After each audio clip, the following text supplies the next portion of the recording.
E vamos continuando com os 90 Kids. E agora nós vamos mostrar um grande sucesso, O Fantástico Mundo de Bob.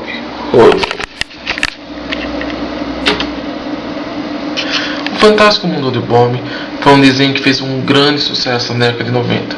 Infelizmente ele não é mais transmitido por nenhuma emissora, mas foi um grande sucesso e contava a história de um menino pequeno e sonhador que tinha uma imaginação muito fértil, e de um A ele fazia o abecedário inteiro. Era um desenho sensacional e ele vivia grandes aventuras ao lado do seu cachorro e de seu melhor amigo Ursinho de Pelúcia.